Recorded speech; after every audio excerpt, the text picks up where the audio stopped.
Thank you, Connor, and let me add my welcome to everyone that has joined us today on this topic of scorecards, overcoming the shortcomings of spreadsheets. If you've been on our webinars in the past, you know how passionate we are here at Competitive Solutions about scorecards and about the need to measure and the need to connect your employees to the business so they can answer the question, are we winning, are we losing?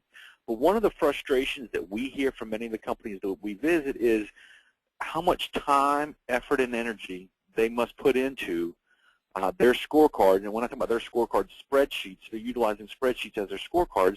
And I hear that, hey, I spend all Friday afternoon from 1 to 5 gathering the data, populating the data, getting it entered into the spreadsheet, making sure the formula is correct, making sure that it's all aligned and linked.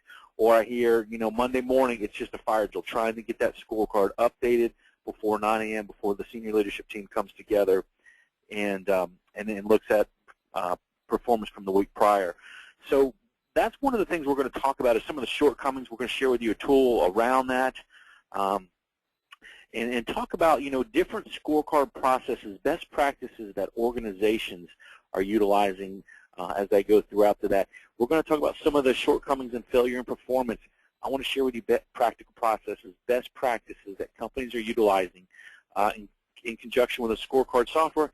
And then at the end, I want to introduce you to a powerful web-based solution that many companies such as Pfizer, Genentech, the United States Army, Boar's-Head, that they all utilize to manage their scorecards, to manage the scorecard process, which in turn results in higher business performance for them. Connor had mentioned at the outset that we would be launching different polls during our time together to get a sense of our participants and kind of some of the challenges they're facing. So I'm going to pause here. And Connor, if you would launch our first poll of the day, please, about how your organization tracks performance currently. Certainly.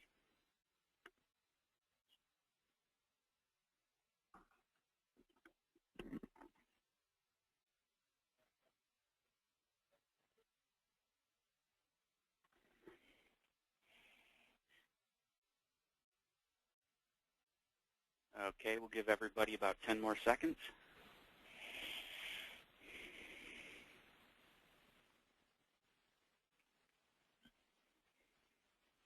Okay, thanks.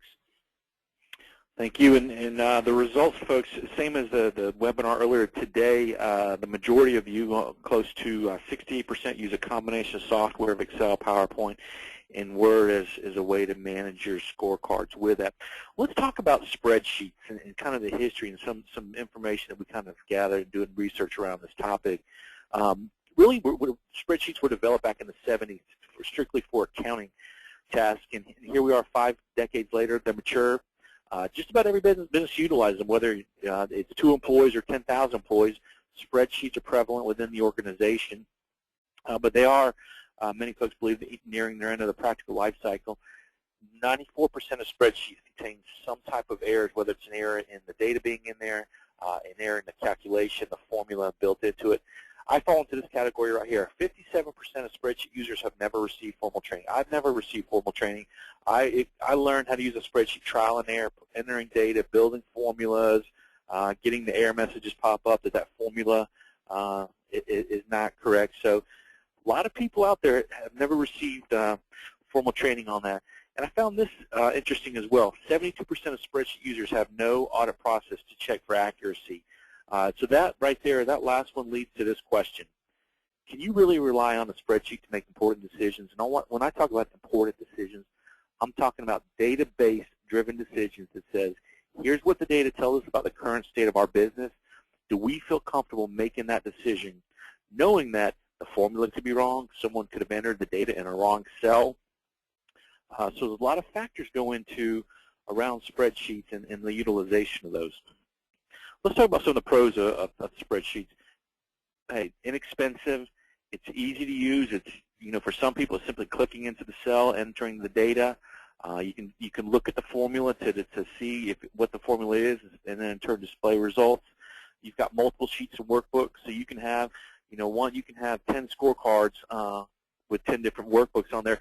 But then the last one you'll see customizable, and I've got an asterisk by that because it's customizable, but what happens sometimes is there's a super user within the organization who's built this bright, shiny, fancy spreadsheet. He's customized it based on the needs of the senior leadership team. But the problem is nobody else knows how to use it.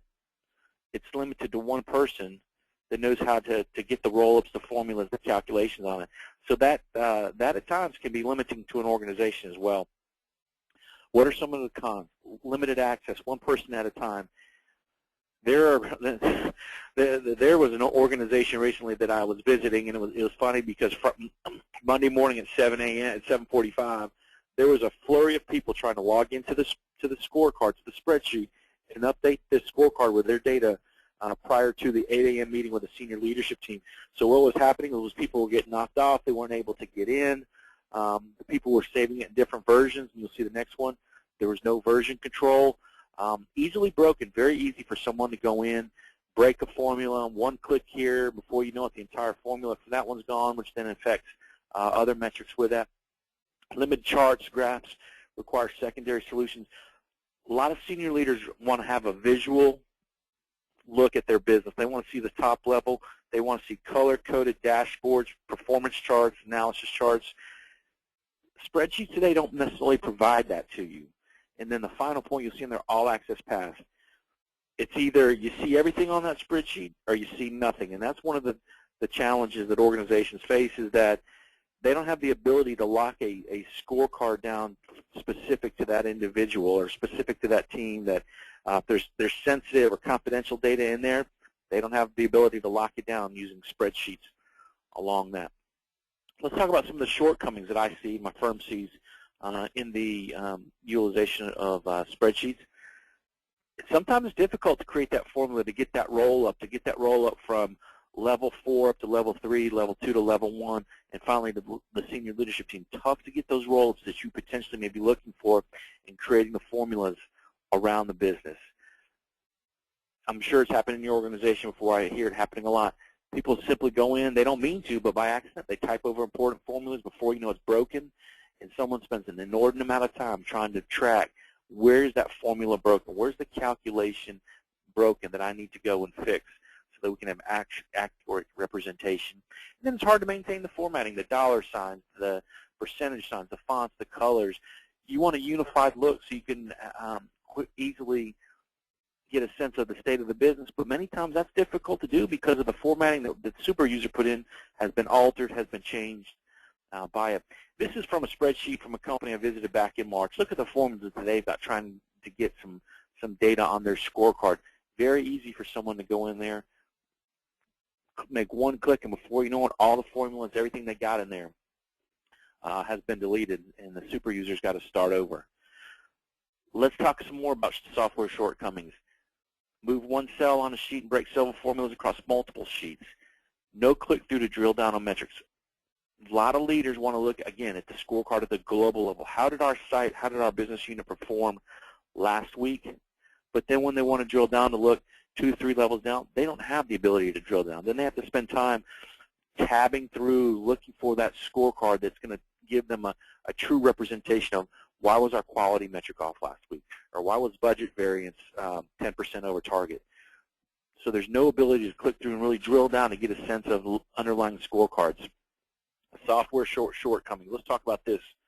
One, ownership lies with one person. And what I see in a lot of companies is you've got business analysts, you've got administrative assistants, or people in operational excellence. Their sole role and responsibility is update the scorecard, update the spreadsheet. What happens is they update it, and then as people are sitting there and having a meeting and they're talking about performance, people that actually impact that metric on a day-to-day, week-to-week basis say, that's not right. I know that number's not right. We weren't below target. We were above target. And pretty soon you get this finger pointing, this blame game going on, because the people that actually impact that metric, they don't have ownership to the scorecard. So you create a lot of frustration, a lot of finger pointing going on. And then that last one, does a scorecard die if the master user leaves? Last month I was visiting a company and that was beginning the process of enhancing their scorecards. And I said, bring me to your current scorecard. Well, the scorecard they brought me ended in mid-February. And I said, well, why is the scorecard not updated? And they said, well, Justin was in charge of our scorecard. Justin took a new position with their organization. He's moved back to Pennsylvania to be closer to his family. and Justin was our super user, and no one really knows how to utilize the tool anymore. When that happens like that, your scorecards are never going to be sustainable. At some point, they're going to collapse on the weight of themselves because one person's got the knowledge of how that scorecard works, and when they go away, that whole process goes away. So you've got to you cannot have a super user, a master user, because that process is not going to be sustainable on that. I want to transition now, folks, and I want to show you some screenshots just so you can kind of get a sense of the differences between spreadsheets and an actual software tool. Here's an actual scorecard from an organization. You won't be able to read it because the font is so small. They got way too many metrics on this scorecard. It takes probably a leader within this organization 2 to 3 minutes to diagnose performance, to really go line by line and to evaluate, are we winning or losing as it relates to the business. Look at this over here. Basically, it's the same scorecard, the same data that you see over here, but look how visual it is. It's color-coded, and within 5 to 7 seconds, you know if you're winning or you're losing as it relates to the business. And if this is the scorecard for my team, and I look here, and this top one right here, this is quality, this top key focus area, I know we got a lot of areas of opportunity as it relates to quality. And if I'm going to have a meeting with my manager, I know I better have some answers as it relates to quality. Very visual with that. This software you're looking at right here is called PBL Scorecard. This is a software that we developed here at Competitive Solutions about 8 years ago in our client companies. Some of them utilize to manage their business performance and manage how they react to the scorecards. And we'll talk about how to react to that in a few minutes. A couple more screenshots I want to show you. Here's another scorecard. Again, you got to spend some time looking at it. You'll see some screenshots, but then you'll see, well, what tab, what metric is that associated with? Whereas you look here, these are called performance charts. You got the ability. Here's performance for our entire organization. Here are my 3 business units. Then I can click and drill down into each one of the business units to get a better sense of exactly downstream how are we performing. So this really helps leaders identify critical areas that need attention so that they can improve performance within the organization. Let's take another look at another spreadsheet. There you see a spreadsheet right there, but then look how visual this one is. It's the same scorecard, but this one's much more visual. It shows you overall, here's how we're performing. And then you can see the dashboard view. This is very popular in many organizations, the dashboard view.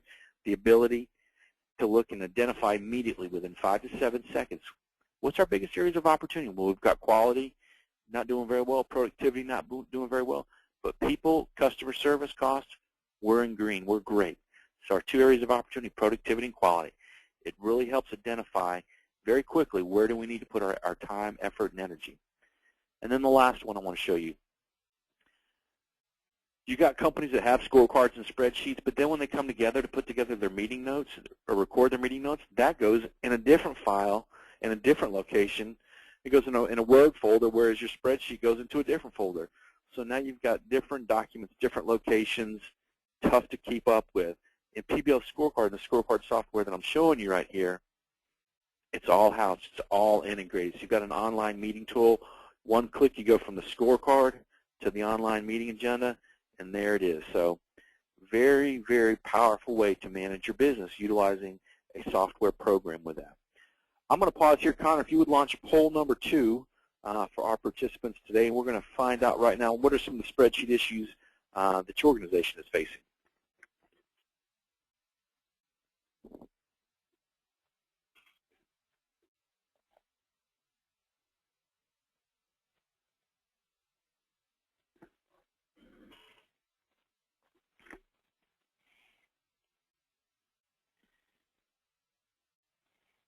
Okay, about 10 more seconds.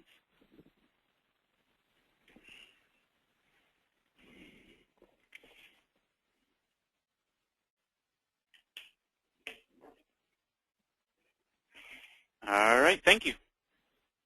Thanks. And this one, the second question here, spreadsheet issues I face include multiple answers on that, not a consensus anywhere with that. So that was much like the first webinar we had today. I want to transition now, talk about some failures in scorecard development. And as you're putting together your scorecards, some of the pitfalls that I see and some things to watch out for.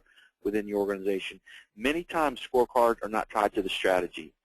There's no connectivity between what the stated goals and objectives are in alignment with the mission. And I like to use the analogy, you've got the goals and objectives. That's the strategic part. The scorecard, that's the tactical. That's how you're going to execute on the mission, the vision, the strategy, is by having scorecards and tactically link the metrics on the scorecard to the strategy of the organization. So you've got to absolutely create that connectivity for people within the organization. Next, lack of team involvement and creation of the scorecard. You got one person owning the scorecard. What I want is, I want the DNA of that team to be in the scorecard. I don't want a business analyst or someone to show up and say, here's your scorecard for the next year, good luck. Because many times the team will look at that scorecard, they'll say, that's really not what we do on a day-to-day basis. We can't impact that metric. That target, we're never going to hit that target. I want ownership to reside within that team, and I don't want one person entering data. I want multiple people entering data. So again, you're creating that connectivity, that ownership to the scorecard.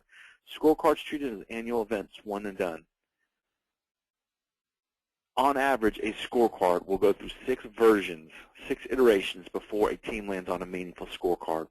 And every 90 to 120 days, I want that team to come together to review the scorecard and ask the questions, what does that metric tell us? Are we able to impact it with a corrective action? And we'll talk about that in a minute.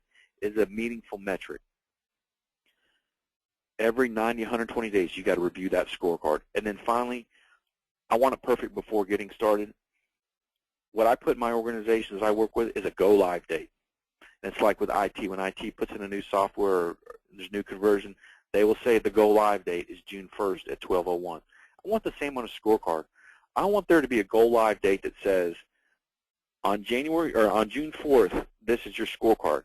Knowing that 90 to 120 days from now, we're going to look at that scorecard again to make sure we're measuring the things that are important to our business. You're never, ever going to land on a perfect scorecard. The scorecard is constantly being reviewed and revised for the organization. Next, some key failures. Treated as a report, should be a positioning document. My next slide is going to speak directly to this, but many times that scorecard, simply the leaders look at it on Friday afternoon or Monday morning, and they'll say, well, we didn't do very well in quality, and look at our customer service. Let's hope this week's a better week. You can't leave it up to chance, ladies and gentlemen.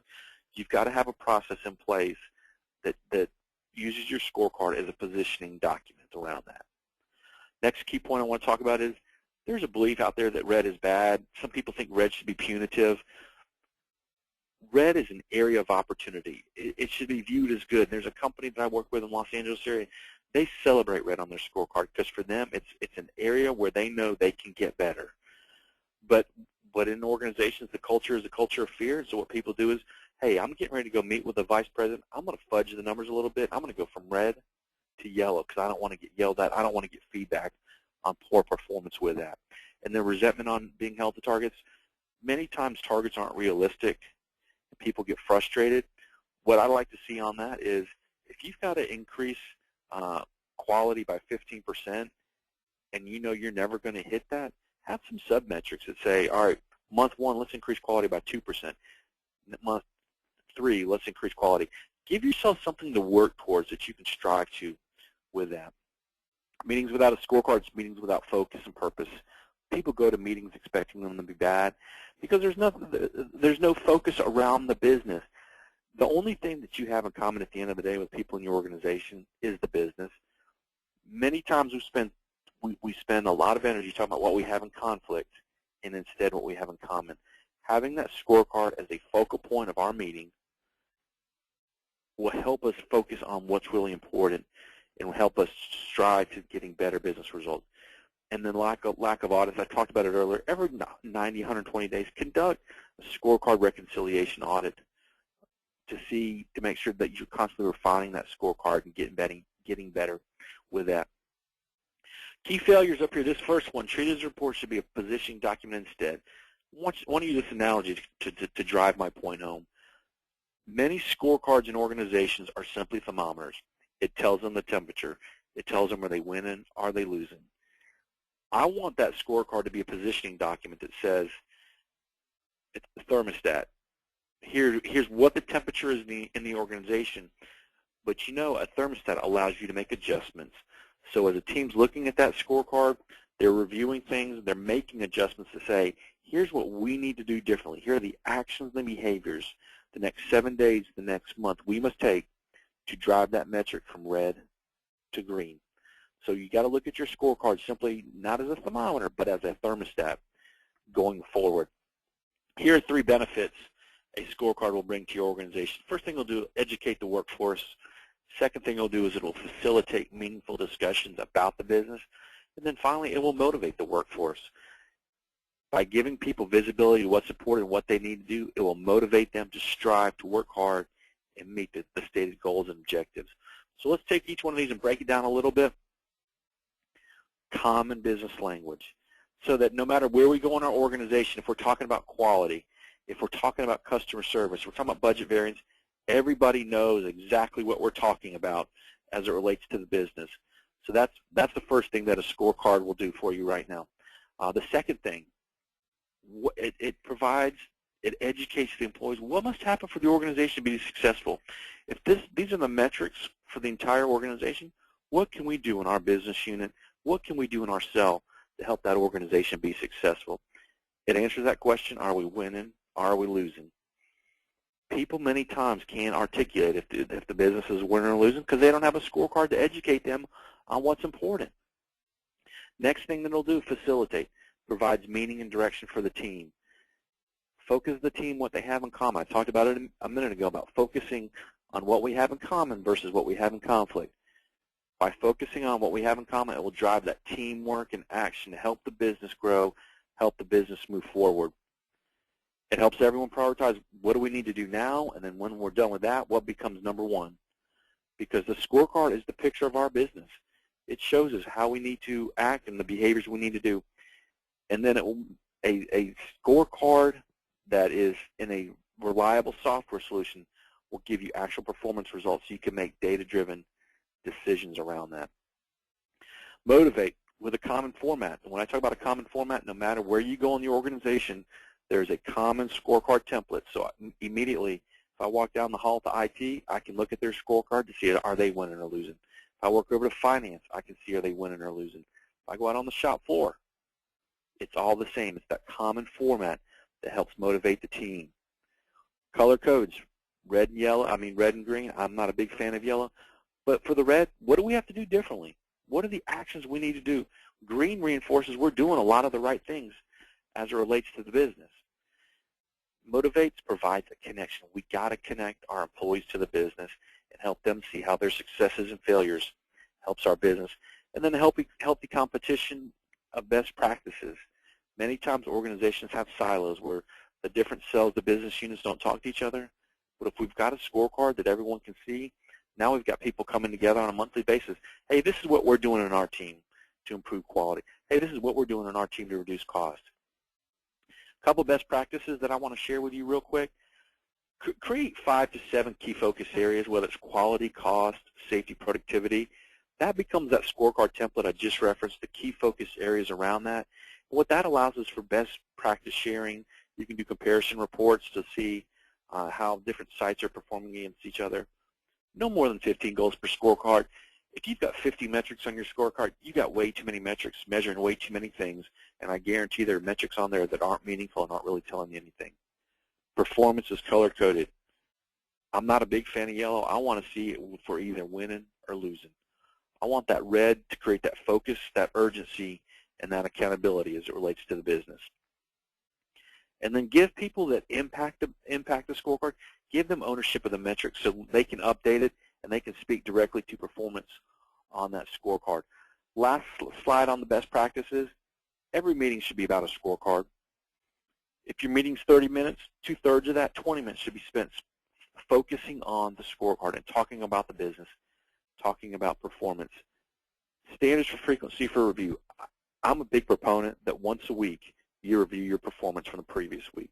I recognize that may not be, the business name may not support that, but what I don't want to happen is what I saw last year in November when an organization, senior leadership team, they were looking at data that was 7 weeks old, and they were sitting there they were asking the question, Well, what happened back in September to make that metric that color? They had no idea. It happened so long ago. And then you need to constantly audit and adjust your scorecard to make sure you're measuring the right thing, you got the right thresholds, targets on there.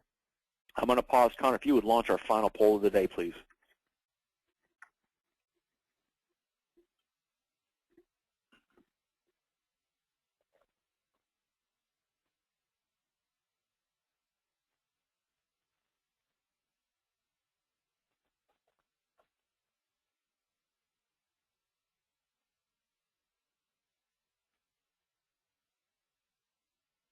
Okay, I'll give you about 10 more seconds.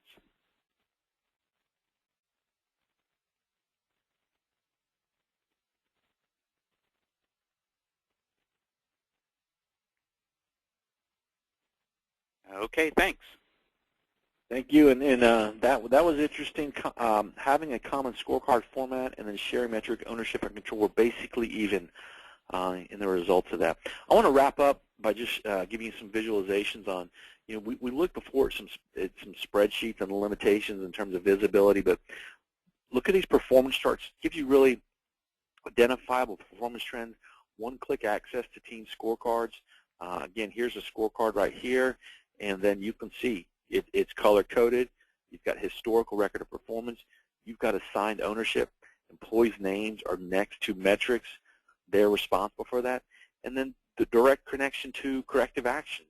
So it's, again, the direct connection to corrective action is any metric that is read on our scorecard. We got to come up with a corrective action. This is where we go from a thermometer to a thermostat.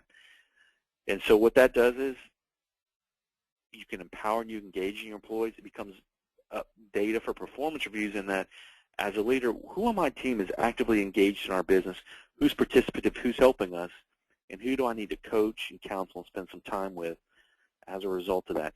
And remember the slide before about the online meetings. Here's another look at that. The ability to come together in a singular location, utilizing the software to enhance communication. You could, face-to-face cannot be replaced. I'm sorry, but emailing information back and forth, that's not communication, that's advertising. Employees want face-to-face communication within their organization. Connor, I'm going to pause here. Were there any questions that came in during our time together? Oh, yeah, lots of questions. We have about 12 to 15 that we won't get to, so we'll contact you each individually to answer those. About a half a dozen were around the fact that they're currently using Excel and they have lots of data, and they wanted to know how do you switch? How do you make that transition from using a spreadsheet like Excel to using something like the PBL Scorecard software? Yeah, I can't speak for other softwares out there, but I can speak directly to PBL Scorecard software in that our software has the ability where you can import data from Excel sheets or other spreadsheets if you get them in a common database to import them in. So you got 3 or 4 years worth of data you don't want to lose. It's very easy to, on the front end, just set up what we call a metric ID import and import that data into the scorecard software so you still got that history. And then from there forward, your scorecards are built and you can help manage that business. Connor, looks like we got time for one more question. Okay. We also had a person ask, it says here, I'm a continuous improvement consultant, and I think some of my clients would be interested in taking a look at software like this. So do you partner with other consultants in those kind of situations? Absolutely. We're currently looking to expand our authorized reseller network. So if you are interested in learning more about our authorized reseller program, at the conclusion of this webinar in about a minute, there'll be a Q&A section where you can check the box to receive more information about that. I want to thank everyone for their time today. I hope this has been valuable and beneficial for you about spreadsheets versus the limitations that they have. Every Tuesday at 11 Eastern, we send out our weekly leadership tips. Next month, we're going to talk about communication. I did a lot of speaking at conferences across the country, whether it's human resources, operational excellence, quality conferences in April, and as well as this month. And communication was a hot topic I heard a lot of people talking about. So we're going to have a webinar on communication. Don't forget about our website, process-basedleadership.com. I'm going to stay on the line for about 5 more minutes, and what I'm going to do is I'm just going to flip over to our software PBL scorecard, just show you just walk you through it. It takes about 5 minutes, so if you're interested in doing that, stay on the line. Don't drop the connection. If you've got something else to do or you're not interested, I certainly understand it, but I do want to make the opportunity available to those that want to take a closer look at the application. So I appreciate